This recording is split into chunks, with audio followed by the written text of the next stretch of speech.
Savoir et comprendre les plus récentes nouvelles qui nous touchent. Tout savoir en 24 minutes. Bienvenue à Tout savoir en 24 minutes. Bonjour Mario. Bonjour. Ouais, on poursuit cette discussion sur cette affaire-là, le meurtre de Yannick Dalcourt qui revient dans l'actualité après 10 ans.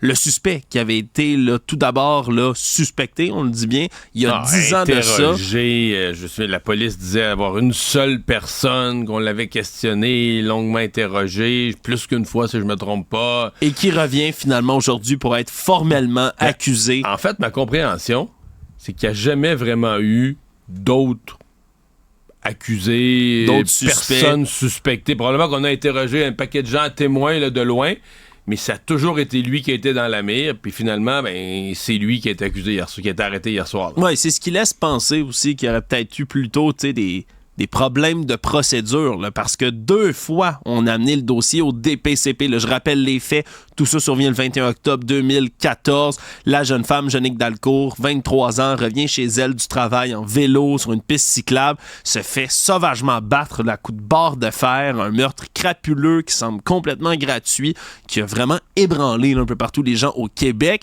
Mais c'est surtout par la suite un appel, un individu de 26 ans, qui est celui qui est accusé désormais aujourd'hui, Michael McDuff-Jalbert, qui appelle les policiers en disant qu'il vient de trouver un corps sur la piste cyclable. Et là, on se comprend. Et qu'il a, lui-même, il dit avoir voulu comme prodiguer, je sais pas si on peut appeler ça, des premiers soins, ou donc a touché au corps, donc a du sang sur les mains, mais explicable par sa version, il a appelé le 911 et il a dit être intervenu. Donc son ADN sur le corps, le sang de la victime sur ses mains, tout s'explique par son intervention avoué, oui, mais rapidement, très rapidement, à ce moment-là, les enquêteurs, tout de suite, braquent leur regard sur McDuff-Jalbert en se disant que ça doit être lui le principal suspect dans cette affaire-là. Donc, vont prendre tout le dossier, l'emmènent au directeur des poursuites criminelles et pénales, le DPCP au Québec. C'est comme ça que ça fonctionne. Hein? Quand la police, les policiers, les enquêteurs ont assez de preuves, ils amènent ça au DPCP. C'est le DPCP, après ça, qui, eux, décident si oui, on est capable de porter des accusations. Et ils nous rappellent toujours leurs critères. Le DPCP regarde le dossier, la qualité de la preuve, et dit, est-ce que j'ai une chance sérieuse, forte, d'obtenir une condamnation avec ça, de convaincre un juge ou un jury, de dire, voici, j'ai une preuve entre les mains que le crime a été commis. Et quand on n'a pas ça, le DPCP abandonne pas le dossier, mais le remet à la police en disant, écoutez, Retournez faire vos devoirs. Il manque des morceaux au casse-tête, dans la chaîne des événements, il y a des vides qui font qu'on n'obtiendra pas de condamnation. Là. Voilà, et donc en 2014, une première fois, on amène ça au DPCP, le DPCP refuse, dit qu'il n'y a pas assez de jus là-dedans pour porter une accusation.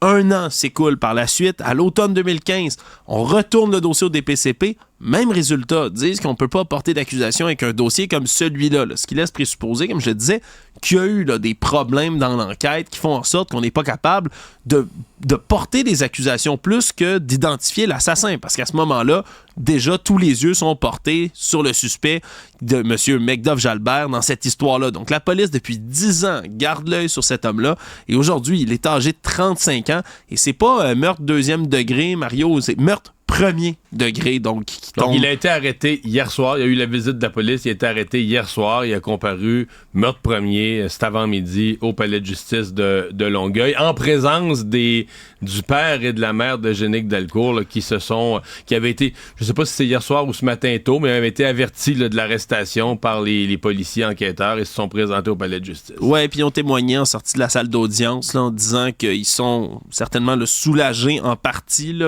ça les aide dans leur deuil de savoir que la personne qui a commis le crime va finalement payer pour ce crime, du moins on espère, à l'issue de ce procès. Ils ont remercié aussi le service de police de l'agglomération de Longueuil. Oui, parce qu'il y a quelques années, il y a 9-10 ans, ils avaient émis des doutes ou des inquiétudes. C'est pas... Parce que personne n'a mis en question la détermination du service de police de la ville de Longueuil à résoudre le crime. C'est la gestion de la scène de crime. Oui. On a un peu rapidement, à l'époque, levé la scène de crime, laissé rentrer d'autres gens. Or, à partir du moment où tout un chacun se promène sur la scène de crime... Ça contamine la scène. Ben oui, puis ça fait que si tu retrouvais un objet à terre ou tu retrouvais quelque chose à terre, ben là, est-ce que c'est vraiment quelque chose qui est lié au crime ou ça peut être amené après, là, tu sais... c'est ça là, qui était l'enjeu. Et je me souviens, la police était revenue, avait refermé la scène de crime, l'avait rouvert. Il était venu des émondeurs qui avaient coupé des branches, des feuilles, je sais pas quoi. Là, on avait refermé. Donc là, tu dis, OK, tu refermes la scène de crime. Il y a du monde qui ont travaillé entre-temps avec ça, vient tout contaminer. Et ça avait été pour la police de Longueuil, disons que ils n'ont jamais été publiquement blâmés, mais il y avait comme des points d'interrogation là, au-dessus de l'enquête. Ils doivent être eux aussi. Si on dit que la famille est soulagée, j'ai l'impression que le service de police de la ville de Longueuil doit être aussi soulagé de résoudre ce meurtre crapuleux survenu sur leur territoire. Ouais, puis surtout qu'on puisse enfin porter des accusations là, de ce côté-là. J'ai hâte au reste du procès, Mario. Oui, mais là, on va que savoir la gens... preuve. On va savoir, parce que là, on nous parle de mécanismes scientifiques, de mécanismes d'enquête, là, caractère scientifique qui ont permis. Est-ce que c'est des nouvelles analyses d'ADN plus poussées? On risque d'en savoir davantage là, au moment de la divulgation de la preuve au procès. Tout savoir en 24 minutes. Toujours dans les affaires judiciaires, mais cette fois-ci au niveau du campement pro-palestinien de McGill. C'est la demande d'injonction de l'université qui a été rejetée aujourd'hui en cour supérieure. Là. Donc, ils ont échoué du côté de l'administration universitaire à faire valoir l'urgence de la situation. Parce que c'est là-dessus que ça se joue. Là. D'un côté... C'est le principe d'une injonction. Oui. Une injonction ne t'amène pas à un jugement total et complet sur le fond de l'affaire. Est-ce qu'ils ont droit d'être là? L'injonction, c'est que tu demandes à la Cour d'agir en toute urgence pour faire cesser une situation là, oui. que tu juges là, qui est inacceptable, donc qui doit d'urgence être résolue. Et le juge a dit, il y a des questions de droit intéressantes là, sur le droit de propriété versus le droit de la liberté d'expression, le droit de manifester. Mais y a pas, l'urgence n'est pas prouvée. Moi, lui dit que c'est des questions complexes, que ça mériterait qu'on se penche là-dessus, qu'il y ait des débats qui soient entendus, peut-être même devant la cour, à savoir, c'est ça, là, tu sais, OK, c'est une propriété privée, mais OK, ils ont le droit de manifester. Donc, qu'est-ce qui prime dans cette situation-ci? Le problème, c'est le sentiment d'urgence, et ça, on n'a pas réussi à démontrer qu'il y a sentiment d'urgence. Surtout que l'université, elle, dit que il y a des pépins autant là, au niveau de la santé publique que de la sécurité pour les manifestants, pour les gens qui sont autour. Or, jusqu'ici, il n'y a pas d'incident violent, sérieux, qui a été rapporté autour du campement à McGill. Et donc, le juge, notant tout ça, dit non, il n'y a pas d'urgence d'agir. Victoire, donc, pour les manifestants là, qui veulent encore rester, qui ont encore des demandes aussi, qui sont plus claires là, que celles d'un autre campement, celui de l'UQAM, oui, où tous les clôtures appartiennent à la terre et où on veut qu'il y ait plus de transparence tout en restant masqué quand on parle du campement. Bref, du côté de McGill, on veut que l'université là, coupe ses liens financiers avec Israël. Ça fait au-dessus de 2 semaines qu'ils sont là, ont aucune intention de rester, puis commencent à s'installer de manière de plus en plus permanente. Mario, on n'a toujours pas vu les fameux saunas qu'il y avait eu, par exemple, pour le convoi de la liberté quand on s'installait. Mais là, aujourd'hui, pour le campement, là, c'est une corroboration, parce que c'est un peu le quitte-double que joue l'université. Jusqu'à aujourd'hui, l'université pouvait toujours prétendre qu'ils étaient là illégalement. Là, ils sont encore là illégalement. Mais t'as perdu dans ta demande d'injonction, donc tu viens finalement... C'est un peu un quitte-double que jouait l'université, et en le perdant, ils viennent de confirmer contre leur volonté, mais l'université a elle-même... via le tribunal, confirmer le droit des manifestants d'être là. Oui, puis du côté du juge, c'est un peu ironique quand même là, pour l'université peut-être, parce qu'il expliquait que ce qui aurait pu, là, le seul événement qui aurait pu justifier une intervention urgente, c'est la collation des grades. Ça a lieu à la fin du mois. Le problème, c'est que McGill a déjà dit qu'ils avaient une voie alternative, un autre endroit, qu'ils allaient le faire ailleurs. Donc, s'il n'avait pas dit ça, il y aurait eu un cas devant la cour pour être capable de bouger les manifestants de là. Donc, douce ironie peut-être, mais pour les gens du campement, une belle victoire aujourd'hui. Tout savoir en 24 minutes. Triste nouvelle dans le monde politique qui est tombé là, il y a quelques instants. L'homme politique de Louisville, Yvon Picotte, 83 ans, est décédé aujourd'hui. Un homme politique que tu as connu, Mario? Que j'ai très, très bien connu, Yvon Picotte, qui était vraiment, d'abord en politique en Mauricie, un monument, qui a été le ministre régional sous Robert Bourassa. Lui avait été élu quand même assez jeune. Il est arrivé en politique assez jeune, dans les années 70. A connu l'époque, d'abord, a connu lui, l'époque de l'opposition, là, toutes les années de René Lévesque, quand le Parti libéral est reparti de loin. Et là, après ça, avait participé au retour de Robert Bourassa. Ouais. Il a fait le référendum pour le non, le référendum de 80 dans le camp du non. Et avait été, je fais la petite histoire, avait été un de ceux qui avait été là, en rupture. Tu sais, Claude Ryan était chef du Parti libéral, chef du camp du non là, du Parti libéral à l'époque, et n'avait pas été perçu par tous comme un très bon chef pour le PLQ. Yvon Picotte là, était un de ceux qui avait souhaité le départ de Claude Ryan, le retour de Robert Bourassa. Et donc, je dis ça, c'est l'introduction à dire que quand Robert Bourassa est revenu en 1985, là, Yvon Picotte est devenu... je m'étais un intellectuel, c'était un politicien de terrain, assez drôle, apprécier les citoyens, une grosse voix, appuyer des citoyens, mais il était devenu une des personnalités de confiance autour de Robert Bourassa, a été ministre de l'Agriculture, a été ministre des Régions. Oui, c'est beaucoup, je regardais la liste des ministères là, qu'il a occupé, puis c'est quand même quelque chose, là, il a été whip adjoint quand il était dans l'opposition officielle, mais après ça, c'est ministre du loisir, de la chasse, de la pêche, il a été délégué aux pêcheries après ça, aux affaires municipales, agriculture, pêcherie à nouveau, alimentation, affaires régionales. Bref, il y en a coiffé des chapeaux, pas à peu près. Puis, il a fait un petit tour dans un autre parti aussi. Il a fait un petit tour à l'ADQ ensuite, effectivement, déçu du Parti libéral par la suite. Jamais été candidat, jamais été conseiller, participant à des assemblées. A été dans le parti, dans des rôles militants dans le parti, président du parti. Jamais été candidat ou député, n'était plus de toute façon à l'étape de sa carrière ou à l'âge. Il voulait se présenter aux élections. Mais oui, a été un joueur militant à l'intérieur du parti. Il était revenu dans les dernières années aussi, ça vaut la peine de le souligner. 2020, il a fait une toute petite sortie, il était revenu dans l'arène politique très rapidement pour soutenir Dominique Anglade, qui se présentait à la chefferie du Parti libéral du Québec. C'était la dernière fois qu'on l'avait vu actif de ce côté-là. À sa famille, à ses proches, nos plus sincères condoléances. Savoir et comprendre, tout savoir en 24 minutes. Dans les affaires criminelles, on a eu du nouveau là, dans la dernière heure, des arrestations qui sont survenues à la suite d'un incident cette nuit. Incident criminel, puis là on n'est pas dans le trafic de drogue, Mario, c'est quand même intéressant. On est dans les réseaux de vol de voitures à Montréal. On le sait, c'est un fléau, frappe la métropole, frappe Toronto, partout au Canada. Mais là, on a des commerces qui appartiennent, dont un restaurant, à un homme qui est vraiment là, dans la mire du crime organisé. Monsieur Ali Chaban, 35 ans, on considère là, que c'est un membre important d'un réseau, puis pas un petit, là, international de vol et d'exportation à la fois d'auto, de luxe, mais aussi de pièces de voitures. Tu sais, quand on parle de pièces d'auto qui sont volées et autres, mais ça aussi, ça fait partie de cet énorme trafic de pièces qui a lieu. Et là, dans la nuit là, d'hier à aujourd'hui, de mardi à mercredi, 2h du matin, il y a 3 cocktails Molotov qui ont été lancés devant des commerces là, tout près de son restaurant qu'il possède, le Antica Resto Lounge à Laval. Et là, incendie criminel qui s'est déclaré. Il y a une boutique Mondou puis un Second Cup à côté aussi qui ont été visés par les flammes. Mais c'est ça quand même, tu sais, on est à un moment où on dit le vol de véhicules, c'est ce qui est le plus important. C'est comme si les journalistes aujourd'hui parlent de cet individu-là en racontant un peu son rôle dans le vol de véhicules. Je sais pas, les services d'enquête, les services policiers, est-ce qu'on est sur le cas du monsieur? Je suppose que oui. Bon, on suppose que oui, là. Parce qu'il semble emmener large, là. Ouais, là, il y a comme si tout le monde sait ça, là. C'est ça.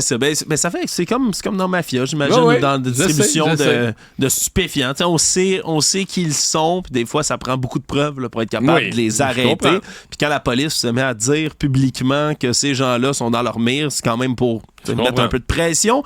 Et là, il y a 2 individus qui sont arrêtés. On connaît pas l'identité pour l'instant des 2, mais encore une fois, une marque classique là, du vol de voiture, Mario. Un des 2 jeunes qui a participé au cocktail Molotov est un mineur. C'est ce qu'on sait pour l'instant.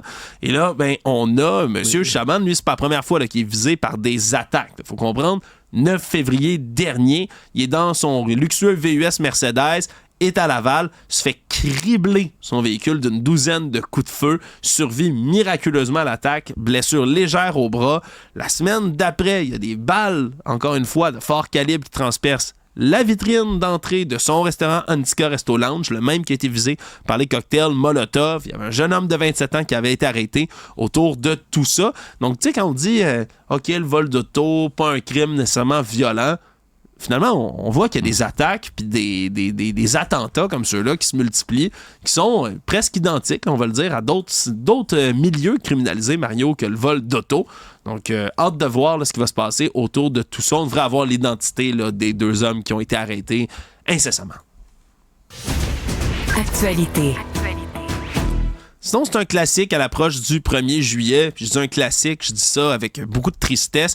Des histoires de locataires qui se font mettre de la pression pas mal par leurs propriétaires. Puis des fois, c'est une pression, Mario, qu'on pourrait nommer passive. Hein? C'est-à-dire que le propriétaire peut faire des moyens actifs pour nuire, pour des pour évictions déranger, proactives, là. ou de juste rien faire. Puis quand un bâtiment prend de l'âge puis il y a des problèmes, rien faire, ça devient une action assez hostile, merci. C'est des locataires de Saint-Léonard, entre autres, qui ont été visités par nos collègues du Journal de Montréal. Un immeuble, là, Mme Sheila Burgos, qui est aussi venue à l'épisode de Yasmine Abdel-Fadel plus tôt aujourd'hui, expliquer à quel point, il y a un trou béant dans la toiture de l'immeuble dans lequel elle habite. Là. Il y a des vents violents qui, en avril, ont arraché des gros morceaux là, de la toiture, mais qui n'a jamais été remplacé. Là. Bref, au-dessus de son logement, il y a un trou dans le plafond. Il y a un trou qui n'est jamais réparé par les nouveaux propriétaires qui ont pris possession du bâtiment là, il y a quelques temps de ça. Puis c'est tous les autres locataires ou presque là, qui font des témoignages similaires. Au rez-de-chaussée, là, on parle de système de chauffage qui ne fonctionne pas, qu'on a dû réparer par nous-mêmes. Un autre chauffage, là, un calorifère qui ne fonctionne pas depuis 2019. De l'humidité incessante qui donne des bronchites à certains résidents. Un gros trou dans un plafond de salle de bain qui est là depuis 6 mois. On se comprend. C'est des problèmes qui font juste rester. Puis en ne faisant rien, en venant pas faire le devoir là, d'être un propriétaire de bâtiment comme ça fait en sorte que les gens veulent partir. Et là, eux accusent des propriétaires qui nient absolument ça, mais de vouloir les sacrer à la porte. Parce que là, vient le dossier du loyer qui est payé. C'est des gens qui sont, pour certains, depuis 20 ans, 15 ans. Donc, paye des loyers très bas par rapport au marché, dû au fait qu'ils ont renouvelé toujours le même bail. Là. Exactement. On est à 705 $ de loyer, par exemple, là, pour un des appartements. 705 $ pour ceux qui cherchent des apparts à Montréal en ce moment. Ça se peut plus, là. Ça se peut plus. C'est impossible. Un trou à ras, ça va être 900 $. Là. Ça va pas être 700 du tout. Là, ça pourrait se louer, on dit, autour de 1400 $, cet endroit-là où ils habitent. Donc, là, lui, il demanderait pas mieux que de voir partir ces gens-là, rénover un peu, puis louer beaucoup plus cher. Voilà. Ce qui fait en sorte que, en attendant, on rénove pas pantoute. Même qu'il y a des problèmes ou des trous dans le toit. On épuise pas, on écœure le résident présentement. Voilà, et malheureusement, ça, c'est un pattern qui se répète, malheureusement, là, à chaque année un peu. En voici une autre preuve là, colligée par nos collègues du journal. Économie.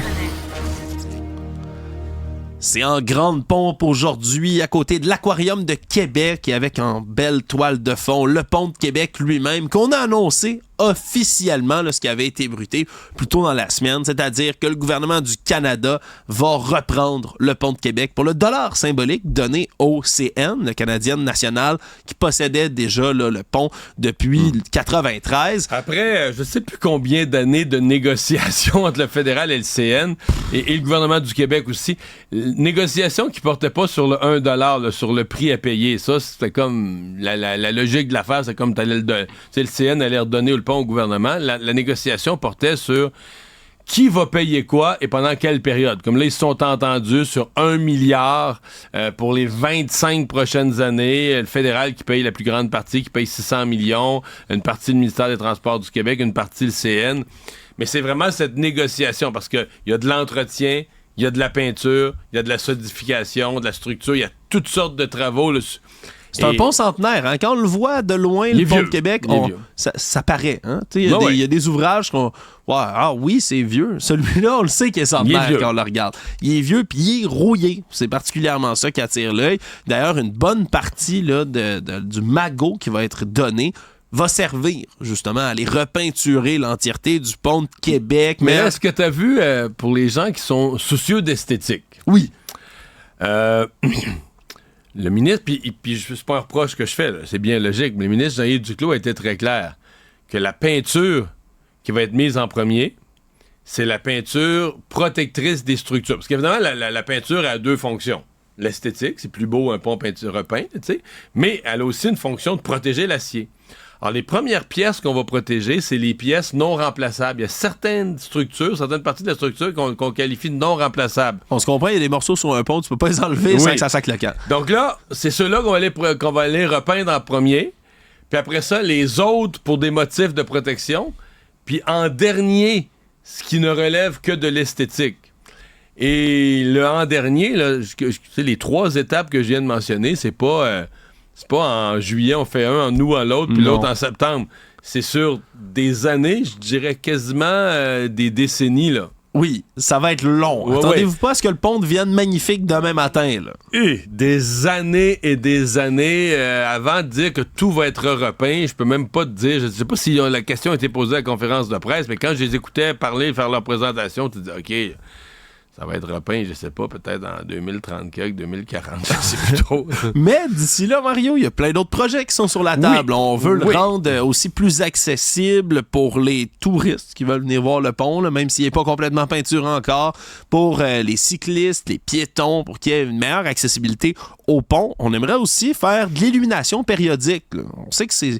On peut en rire, mais c'est devenu quand même une c'est à la fierté mode, ouais. puis une beauté. Là. Le pont Champlain, je pense que Non, c'est que tout ça, c'est devient magnifique. possible. Tout était paralysé parce que là, il appartenait au CN, puis tout ça. Là, tout à coup, les options deviennent disponibles. Tout devient possible pour le pont, mais tout devient possible avec des piastres.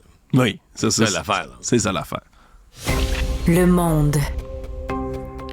Un événement qui a secoué le monde entier aujourd'hui, alors que le premier ministre de la Slovaquie, Robert Fico, s'est fait canardé, là, c'est le cas de le dire, a reçu plusieurs balles, une fusillade là, qui est arrivée, et des images qui ont fait le tour du monde, là, où on le voit être littéralement là, soulevé de terre par, on se comprend, ces gardes du corps qui l'engouffrent. Pitché dans le véhicule, à la fois pour le protéger, puis bon, l'amener en sécurité. Ouais, l'amener en sécurité. Et là, on dit qu'il repose entre la vie et la mort. À 59 ans, là, cet homme politique qu'on a dû transporter d'urgence là, pour une intervention, on l'a acheminé par hélicoptère là, pour l'opérer d'urgence. Il était dans une ville de région, un peu comme si le gouvernement ici faisait, je sais pas moi, une espèce de retraite fermée là, à Drummondville ou à Victoriaville. Il était, on dit, dans le centre du pays, dans une petite ville. Andlova, qui est dans le centre de la Slovaquie. Exactement.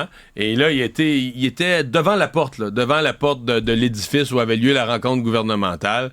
Et on dit des balles à la jambe, au bras et au thorax. Ouais. Le thorax, là, l'abdomen, là, c'est ça que c'est plus sensible. Et, Ouais. Il est opéré entre la vie et la mort. Là, on dit, selon certains médias locaux, que le suspect serait un écrivain de 71 ans qui lui aurait tiré dessus. Après ça, reste à voir quelle motivation là, ont amené tout ça. Là. Mais c'est un personnage, on s'entend, c'est un personnage pas reposant. Là. C'est un admirateur de Vladimir Poutine. Absolument, qui a remis en doute la souveraineté de l'Ukraine, un ancien membre du Parti communiste, qui s'est opposé aussi aux sanctions contre la Russie. Sa coalition gouvernementale a adopté des projets de loi un peu controversé sur la radio et la télévision. Il accusait les médias de manquer d'objectivité, donc l'État s'est ingéré dans les médias, ce qui fait évidemment sourciller à peu près tout le monde autour. Mais bref, qu'il soit reposant ou pas, on verra. Ouais. Ça reste quand même un attentat politique qui a été dénoncé là, massivement autour du globe aujourd'hui. Le monde. Et en France, on continue de mobiliser des effectifs de police là, partout en France, mais aussi en Europe, pour essayer d'attraper Mohamed Amra, alias Lamouche, cet homme qui s'est évadé hier mardi dans vraiment une évasion digne des films, Mario, là, de gangstérisme, où on a des agents, là, 2 agents correctionnels qui ont été abattus et tués malheureusement, alors qu'on a là, vraiment un fourgon dans lequel on transporte ce multirécidiviste, criminel dangereux. Puis c'était même l'avant-dernier niveau de protection, là, on dit niveau 3, escorte renforcée autour de l'homme. Et là, le camion dans lequel il était transporté se fait frapper directement par un véhicule. Et là, il y a des hommes armés de fusils automatiques qui sortent en avant, en arrière, se mettent à cribler le véhicule de balles, tuent 2 agents. Vraiment, là, comme je dis, c'est une scène de film là, qui s'est passée. Et depuis, on a pris la poudre d'escampette. Et là, même Interpol est sur le dossier. On a mis une alerte rouge toute la journée. On parle juste dans la région de 450 gendarmes qui sont mobilisés. Puis les hélicoptères, les chiens, les véhicules, là, on a mis tout le paquet vraiment pour retrouver cet homme-là. Sauf qu'il peut être rendu relativement loin. Là. C'est comme lui avait des ressources visiblement. Il y avait des gens qui travaillaient pour lui. Alors, quand c'est toi qui crée la surprise, là, tu pars avec un avantage là, dès les premières minutes. Alors, je sais pas, peut-être que les autres avaient un plan pour l'éloigner le plus vite possible des lieux de l'évasion. Résumer l'actualité en 24 minutes, c'est mission accomplie.